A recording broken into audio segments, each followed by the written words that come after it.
बोलो बम बम महादेव बम बम। हेलो नमस्कार आदाब सलाम सत श्री अकाल। केम छो कस्से काय किरो हाल है किना छी यहाँ सब कैसन वानी।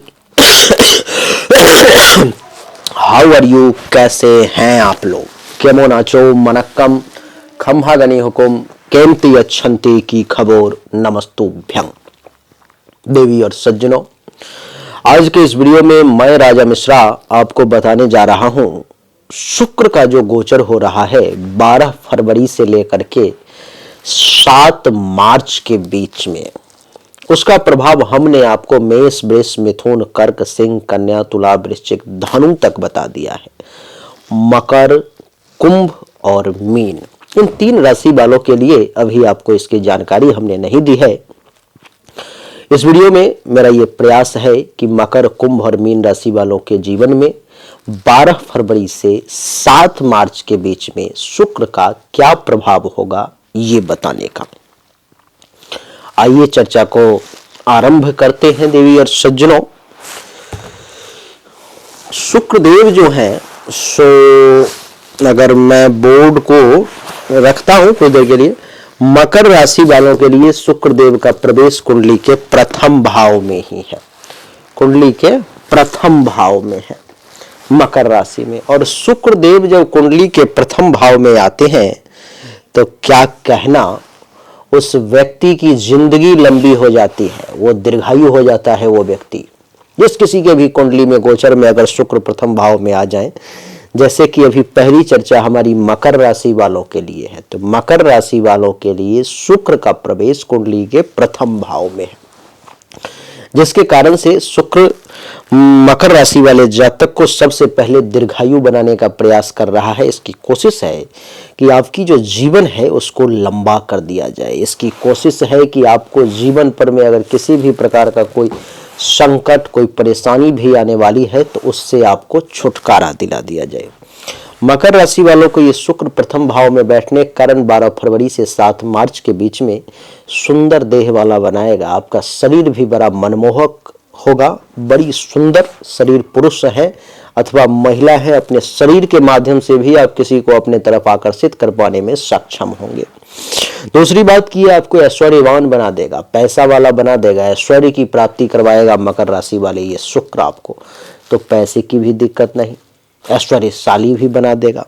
तीसरी बात कि ये आपको सुखी बनाने का प्रयास करेगा। मकर राशि वालों को 12 फरवरी से 7 मार्च के बीच में हर प्रकार के सुख साधनों से युक्त करना चाहेगा। मकर राशि वालों को ये मधुरभाषी बना देगा। मधुरभाषी, मीठा बोलने वाला, अच्छा बोलने वाला। देवी और सज्जनों, आपकी जानकारी के लिए बता दूं कि आपकी वाणी में इस समय में ऐसी आकर्षण शक्ति होगी मकर राशि वाले, किसी से भी अगर आप 10 मिनट बात कर लेंगे, 5 मिनट बात कर लेंगे तो वो आपकी तरफ खिंचा हुआ चला आएगा। मकर राशि वाले लोगों को इस समय में हो सकता है कहीं घूमने टहलने का मन कर सकता है। अपने शहर राज्य को छोड़ के कहीं दूर भी आप जा सकते हैं। मकर राशि वाले लोगों की गिनती इस समय में विद्वान की श्रेणी में होगी। आप विद्वान कहलाएंगे। आपके पास में इस समय में ज्ञान की कमी नहीं होगी।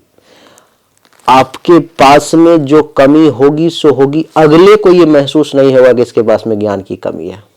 समाज के सामने आपके विद्वता का प्रचार होगा। आप ये भी देखेंगे कि ये जो शुक्र जो है सो कुंडली के प्रथम भाव में मकर राशि वालों के लिए बैठा हुआ है, तो भोग विलास का भी अच्छा खासा अवसर देगा। इस समय में आप भोग विलास भी अच्छा खासा करेंगे। काम और वासना की भी पूर्ति करवाएगा ये शुक्र आपको कामी बनाएगा। काम वासना की तरफ रुझान भी कुछ ज्यादा रहेगा।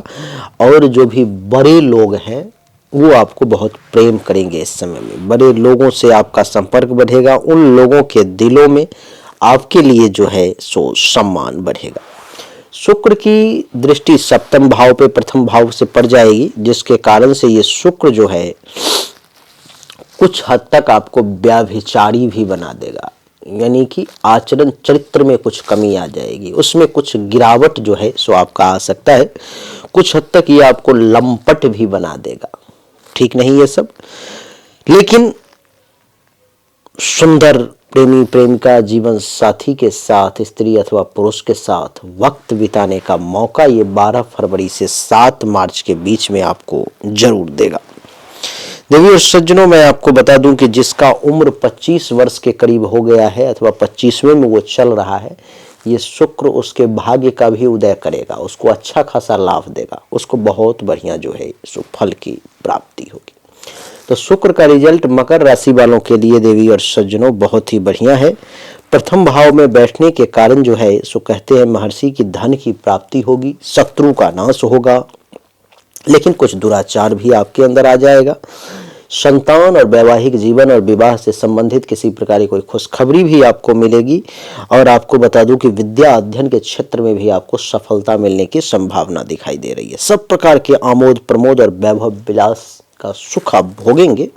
सत्यता की ओर आपका रुझान होगा। बिजनेस व्यापार में उन्नति होगी। तरल पदार्थों, सुगंधित द्रव्यों, बनावट, श्रृंगार तथा सौंदर्य प्रसाधन से भी आपके आय में वृद्धि के योग दिखाई दे रहे हैं। बड़ा सुखद और बढ़िया समय जो है सो मकर राशि वालों के लिए शुक्र के प्रथम भाव में बैठने के कारण दिखाई दे रहा है।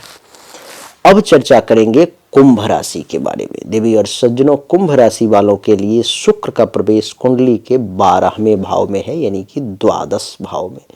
12वें भाव में, द्वादश भाव में शुक्र का प्रवेश ये दर्शाता है कि आपको मित्रों, धन, अन्न और विलास, इन सब के उपभोग का समय है। यानी कि मित्र से भी अगर आप कोई लाभ लेना चाहते हैं तो इस समय में आप वो भी ले सकते हैं। दोस्तों का भी आपको अच्छा खासा सपोर्ट मिलेगा। धन की भी खूब प्राप्ति के योग है। भोजन भी आपको अच्छा खासा करने का अवसर मिलेगा। और महर्षि कहते हैं कि भोग विलास हर प्रकार का कर पाएंगे। कहते हैं कि यद्यपि आपका धन बढ़ता हुआ नजर आ रहा है, परंतु आपको बता दूं कि जो लोग कपड़े के बिजनेस व्यापार में हैं, जिन लोगों का बिजनेस व्यापार कपड़े से संबंधित है, उनको कुछ नुकसान के विशेष योग जो हैं सो बन रहे हैं।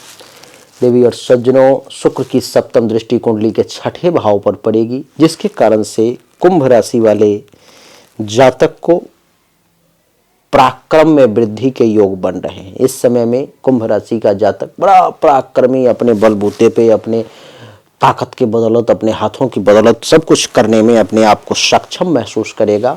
और आपको मैं बता दूं कि कुंभ राशि का जो जातक है सो इस समय में 6ठे भाव पर दृष्टि पड़ने के कारण शत्रुनाशक भी बनेगा, दुश्मनों पर विजय प्राप्त करेगा, दुश्मनी नाश करेगा, दुश्मन का भी नाश करेगा।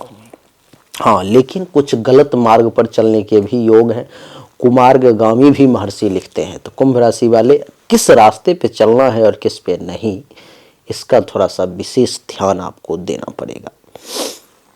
प्रिय विकार से संबंधित परेशानी से थोड़े से कुंभ राशि वाले इस समय में परेशान हो सकते हैं। स्पर्म से संबंधित, प्राइवेट पार्ट से संबंधित किसी प्रकार की परेशानी आपको परेशान कर सकती है, तो उस मामले में थोड़ा सा सतर्क रहे।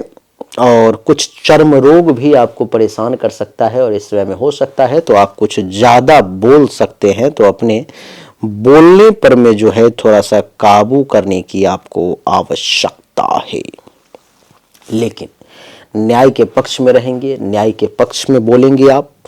थोड़ा सा आलस से जो है आपको परेशान करने की कोशिश कर सकता है, आप आलस्य में डूब सकते हैं। और आपको मैं बता दूं कि पर स्त्री के तरफ अथवा पर पुरुष के तरफ आपका जो मन है वो डोल सकता है, तो उससे भी बचने की कोशिश करें। भोजन विभिन्न प्रकार के करने का अवसर मिलेगा और धनवान भी बने रहेंगे, खर्चा भी कम करेंगे और शत्रु पर में तो आप हमेशा भारी रहेंगे। कुंभ के बाद अब चर्चा करेंगे मीन राशि की। मीन राशि वालों के लिए शुक्र का प्रवेश जो है सो आपके मीन राशि वालों के कुंडली के एकादश भाव में है, यानी कि 11वें भाव में। देवी और सज्जनों, 11वें भाव में मीन राशि वालों के लिए शुक्र का प्रवेश ये दर्शाता है कि भोग विलास का अवसर आपको प्राप्त होगा। मीन राशि वालों को हर प्रकार के आमोद प्रमोद, भोग विलास की प्राप्ति होगी। आपको बता दूं कि वाहन का सुख भी आपको मिलेगा। हर प्रकार के वाहन के सुख से ओतप्रोत रहेंगे। हर प्रकार के हो सकता है देश बीच में कोई गाड़ी वगैरह आप खरीद भी सकते हैं, अथवा मनचाहा गाड़ी चलाने का, उसका सुख लेने का आपको मौका भी मिल सकता है। लक्ष्मी की प्राप्ति होगी। और मीन राशि वाले महर्षि कहते हैं कि शुक्र के एकादश भाव में जाने के कारण स्थिर लक्ष्मी की प्राप्ति होगी। ऐसे लक्ष्मी जो रुकने वाले हैं, ऐसा नहीं कि आया और गया, नहीं, स्थिर लक्ष्मी के प्राप्ति का योग जो है सो आपके लिए बन रहा है। और आपकी जानकारी के लिए मैं बता दूं कि एकादश भाव में शुक्र के बैठने के कारण आपकी लोकप्रियता में भी वृद्धि होगी। आप इस समय में लोकप्रिय कहलाएंगे, परोपकारी कहलाएंगे, परोपकार करने का अवसर मिलेगा, धनवान कहलाएंगे, पैसा हर तरफ से आएगा, पैसे की प्राप्ति होगी, गुणज्ञ कहलाएंगे, आपके गुण में वृद्धि होगी, काम वासना की पूर्ति होगी और संतान का सुख भी आपको मिलता हुआ नजर आ रहा है। यहाँ से जो है सप्तम दृष्टि कुंडली के पंचम भाव पर में पड़ेगी और पंचम भाव पर में शुक्र की दृष्टि पड़ने के कारण समाज तो सबसे पहले आपको विद्वान की श्रेणी में रखेगा। समाज को ये मानना पड़ेगा आपके ज्ञान को देखते हुए, आपके विद्वता को देखते हुए कि नहीं, ये विद्वान है, चाहे दुश्मन ही क्यों ना हो, आपका विरोधी ही क्यों ना हो, लेकिन उसको ये मानना पड़ेगा कि नहीं, इस विषय का तो ये जानकार है।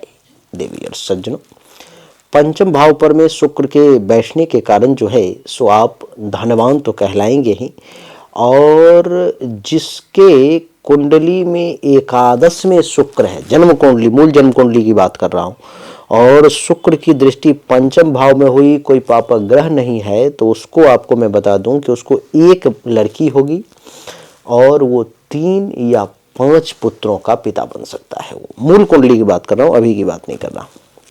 अच्छा, प्रेम संबंध के मामले में भी ये शुक्र मीन राशि वाले आपको जो है अच्छा खासा रिजल्ट देगा।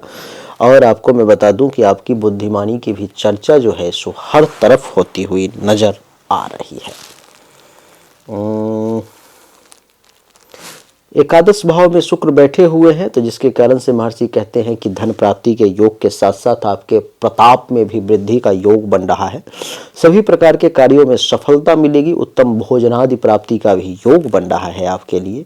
और कहते हैं कि स्त्री संबंधित सुखों में भी वृद्धि होगी। आपको जो है सो जीवन साथी से संबंधित, स्त्री से संबंधित, पुरुष से संबंधित, प्रेमी प्रेमिका से संबंधित भी सुख में खूब वृद्धि का योग बन रहा है। और महर्षि कहते हैं कि आपका कोई नया प्रेम प्रसंग भी चालू हो सकता है, इस समय नया प्रेमालाप भी हो सकता है, और इस समय में आपके दोस्तों का भी आपको फुल सपोर्ट प्राप्त होगा। पूरा दोस्त जो है आपकी, वो आपकी मदद करेंगे। तो देवी और सज्जनों, मीन राशि वालों के लिए यही थी। तो मकर, कुंभ और मीन तीनों के बारे में 4 मिनट 5 मिनट करके बड़ा संक्षिप्त में हमने आपकी जानकारी आपको करवा दिया है कि मकर के लिए, कुंभ के लिए और मीन के लिए शुक्र का प्रभाव आखिर कैसा रहेगा। शुक्र का प्रभाव हर मामले में अच्छा है। कई लोग कहते हैं कि गुरुदेव आप अच्छी फल बताते हो, लेकिन हमें तो अच्छा फल बहुत ज़्यादा मिलता ही नहीं है, इसका क्या कारण है? उसका कारण है कि आप अच्छा फल लेने के योग्य नहीं हैं। आप कहेंगे भाई ऐसा क्या मैंने कर दिया कि मैं योग्य नहीं? उसका कारण है कि आपकी जो जन्म कुंडली है, आपकी जो हस्तरेखा है, उसमें किसी न किसी ऐसे ग्रह का समय चल रहा है जो आपको अच्छा फल लेने ही नहीं दे रहा है। तो आप कहेंगे कि तब फिर इस वीडियो देखने का क्या लाभ, अच्छा फल मिलेगा कैसे? तो उसके लिए आपको अपनी जन्म कुंडली और हस्तरेखा अथवा जन्म कुंडली या हस्तरेखा की जांच किसी योग्य ज्योतिष से करवानी पड़ेगी। अगर आप मुझसे करवाना चाहते हैं तो मेरा व्हाट्सएप नंबर आपके सामने में है 7062757996। इस नंबर पर में आप अपनी जन्म तारीख, जन्म समय, जन्म स्थान और दोनों हाथ के हथेली का फोटो जरूर भेज दें।